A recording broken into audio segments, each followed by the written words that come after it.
दोस्तों, आप में से शायद ही कोई ऐसा इंसान होगा कि जो अलिफ लैला की कहानियों के बारे में नहीं जानता होगा। हम में से ज्यादातर लोगों ने ही बचपन से अपने बड़ों से अलिफ लैला की कहानियां जरूर सुनी हैं, और बहुत से लोग ऐसे भी होंगे कि जिन्होंने अलिफ लैला की कहानी पर बनने वाले सीरियल या फिर मूवीज भी जरूर देखी होंगी। दोस्तों, अलिफ लैला की कहानी के बारे में जब भी बात की जाती है तो उसमें अलादीन का चिराग, अली बाबा चालीस चोर जैसी कहानियों के साथ साथ हातिम ताई की कहानी का भी जरूर जिक्र किया जाता है, जिसमें ये बताने की कोशिश की जाती है कि एक हातिम नाम का इंसान जो हद से ज्यादा बहादुर और होशियार होता है, वो हमेशा दूसरे लोगों की मदद करने के लिए तैयार रहता है। हातिम नाम का वो इंसान इतना ज्यादा दयालु यानी सखी होता है कि वो दूसरों की मदद करने के लिए अपनी जान तक की फिक्र नहीं करता है, और वो मजलूम और कमजोर लोगों की मदद के लिए ही 7 ऐसी पहेलियों के जवाब ढूंढने के लिए निकलता है कि जिन मुश्किल पहेलियों के जवाब ढूंढना आम लोगों की नजर में नामुमकिन समझा जाता है। और इन मुश्किल पहेलियों के जवाब ढूंढने के लिए जिस सफर पर हातिम जाता है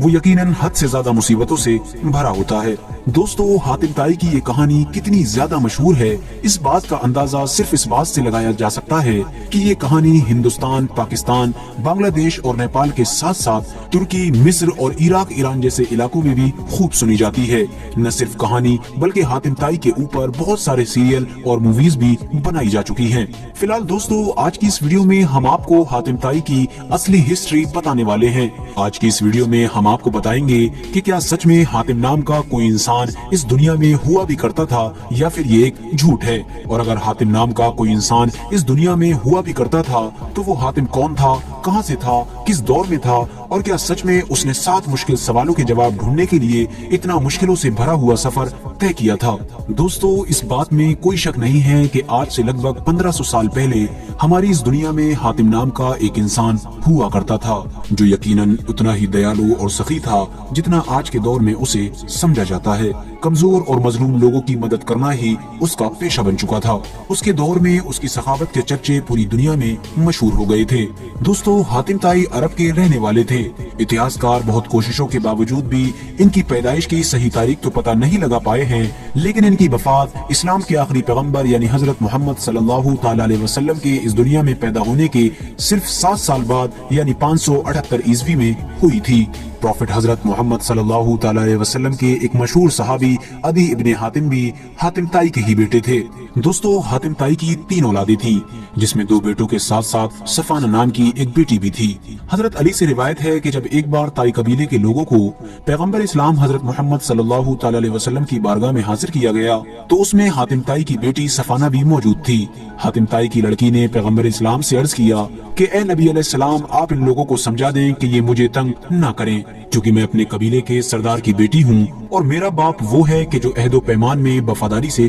काम लेता है, कैदियों को आजाद करता है, भूखों को खाना खिलाता है और सलाम में पहल करता है, और किसी भी जरूरतमंद को अपने दरवाजे से वापस नहीं भेजता है, यानी मैं हातिम ताई की बेटी हूँ। इस पर पैगंबर इस्लाम यानी हजरत मोहम्मद सल्लल्लाहु ताला अलैहि वसल्लम ने इरशाद फरमाया कि तुमने जो सिफात बयान की हैं ये एक सच्चे मोमिन की निशानियां हैं। अगर तुम्हारा बाप मुसलमान होता तो मैं उसके लिए दुआए रहमत करता। और उसके बाद पैगंबर इस्लाम हजरत मोहम्मद सल्लल्लाहु ताला अलैहि वसल्लम ने फरमाया कि इसे छोड़ दिया जाए और कोई भी इंसान इसे तंग न करे, क्योंकि इसका बाप वो था जो अखलाक के आला दर्जे पर फाइज था, और अल्लाह ताला अच्छे अखलाक वाले लोगों को पसंद करता है। हातिम ताई की बेटी के साथ साथ उसके पूरे कबीले के लोग मुसलमानों के इस सलूक से बहुत खुश हुए, और वो लोग जब अपने कबीले वापस गए तो हातिम ताई की बेटी ने अपने भाई यानी अदी इब्ने हातिम को प्रॉफिट हजरत मोहम्मद सल्लल्लाहु ताला अलैहि वसल्लम के पास इसलिए भेजा ताकि वो उनके हाथों पर इस्लाम कबूल करे। लिहाजा इसीलिए अदी इब्ने हातिम ने पैगंबर इस्लाम हजरत मोहम्मद सल्लल्लाहु ताला अलैहि वसल्लम के हाथों पर इस्लाम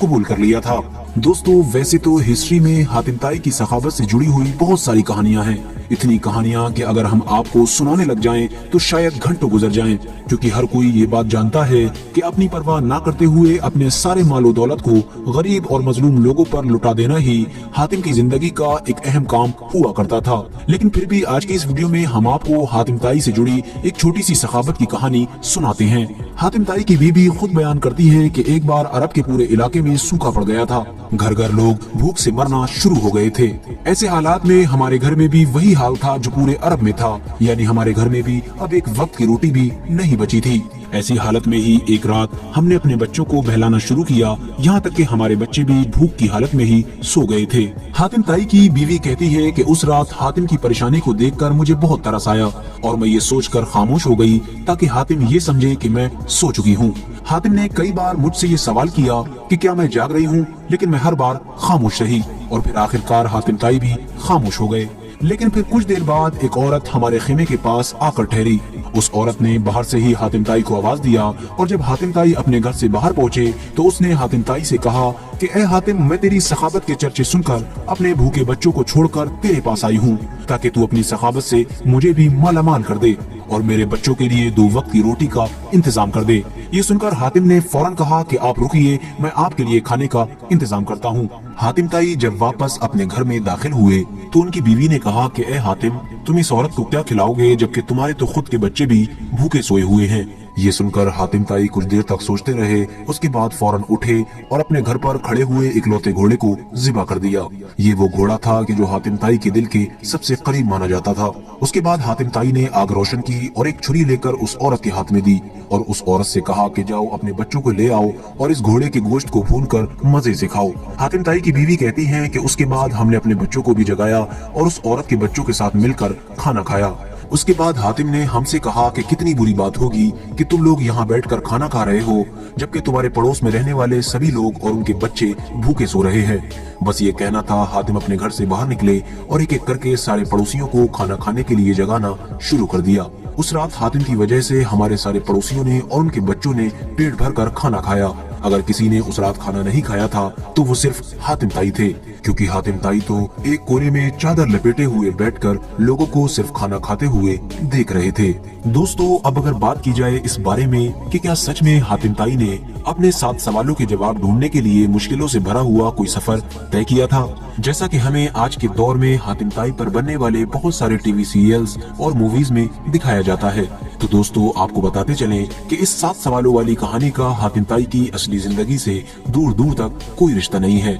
बल्कि ये कहानी तो एक फर्जी कहानी है जो अलिफ लैला की किताब से ली गई है। आप में से जो लोग भी ये नहीं जानते हैं कि अलिफ लैला की किताब क्या है, तो आपको बताते चलें कि अलिफ लैला एक ऐसी किताब है जो 1000 कहानियों से मिलकर बनाई गई है, यानी जिसके अंदर 1000 कहानियों को शामिल किया गया है। ये 1000 कहानियाँ इराक, ईरान, मिस्र और तुर्की जैसे देशों के राइटर्स की लिखी हुई हैं। आज के दौर में हम जितनी भी कहानियों को या फिर टीवी सीरियल्स को अलिफ लैला के नाम से पुकारते हैं, ये सब वही होते हैं कि जो अलिफ लैला की किताब से लिए गए होते हैं। हालांकि दोस्तों, इस बात में कोई शक नहीं है कि हातिम ताई दुनिया का वो इंसान था कि जिसे आज तक इतिहास का सबसे सखी इंसान माना जाता है। यानी आज भी पूरी दुनिया का ये मानना है कि मजलूम और गरीबों की मदद करने के मामले में कोई भी हातिम ताई से आगे नहीं निकल सकता है। और शायद यही वजह है कि जिस राइटर्स ने भी ये 7 सवालों वाली कहानी लिखी थी, उसने अपनी कहानी का हीरो हातिम को ही बनाया, क्योंकि इतिहास में हातिम ही वो इंसान गुजरा था कि जो दूसरों की मदद करने के लिए अपनी जान भी दांव पर लगा देता था। आज भी जब कोई इंसान ज्यादा सखावत करता है, यानी गरीब और मजलूम लोगों की ज्यादा मदद करता है, तो उसे हातिम ताई से ही मिसाल दी जाती है। कहा जाता है कि ये बिल्कुल हातिम की तरह है। फिलहाल दोस्तों, आज की अपनी वीडियो को हम यहीं पर खत्म करते हैं। वीडियो पसंद आने पर न सिर्फ वीडियो को लाइक करें बल्कि अपने फ्रेंड्स के साथ भी जरूर शेयर करें।